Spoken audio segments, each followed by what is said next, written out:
पृथ्वी गति के बारे में हमने तुम्हें बताया। इसके लिए पहले क्या करना पड़ेगा? सौरमंडल। तो सौरमंडल में कितने ग्रह होते हैं? 8 ग्रह होते हैं। कितने ग्रह होते हैं? 8 ग्रह होते हैं।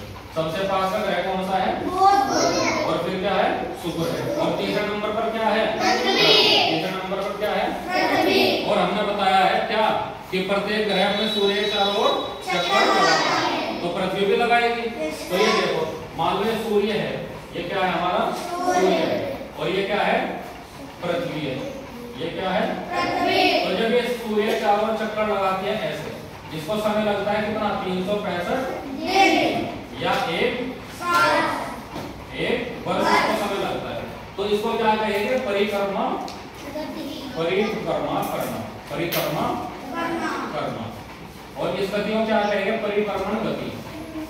परिक्रमण गति, ठीक है। और ये जो समय लगा है इसको कहेंगे परिक्रमण काल। क्या कहेंगे? परिक्रमण काल, ठीक है भाई। तो एक गति तो ये होगी। दूसरी गति होती है परिभ्रमण। परिभ्रमण क्या होता है? जब एक लट्टू होता है, क्या होता है? लट्टू। तुमने देखा होगा लट्टू इस तरीके से होता है नहीं? और इस लट्टू को जब ऐसे घुमाकर छोड़ देते हैं तो ऐसे गोल गोल चक्कर लगाता है अपने यहाँ पर, तो इसको कहते हैं घूर्णन गति। क्या कहते हैं? घूर्णन गति। तो उसी तरीके से हमारी जो पृथ्वी है ना, ये इसके बीचों बीच इसकी एक अक्ष होकर जाती है। क्या जाती है? या धुरी, या धुरी। तो ये पृथ्वी जब इसके चारों ओर ऐसे घूमेगी, कैसे घूमेगी?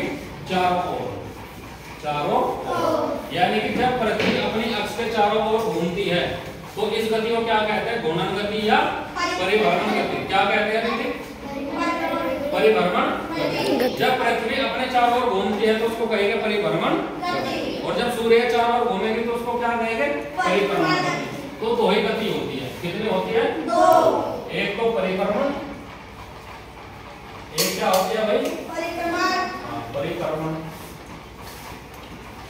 और एक होता है परिभ्रमण। क्या होता है? परिभ्रमण।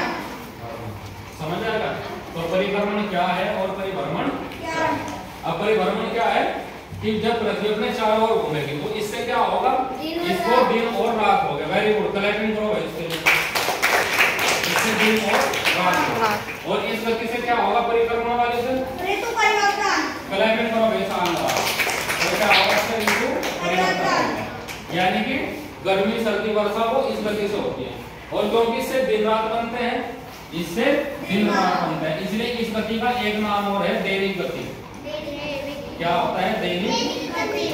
तो 3 नाम हो गए इसके। दैनिक परिभ्रमण हो गया, दैनिक गति हो गया, और एक घूर्णन गति हो गया इसका नाम। समझ आया? उसी तरीके इसको कहते हैं परिक्रमण गति या परिक्रमण काल। इसका 365 दिन। समझ आया?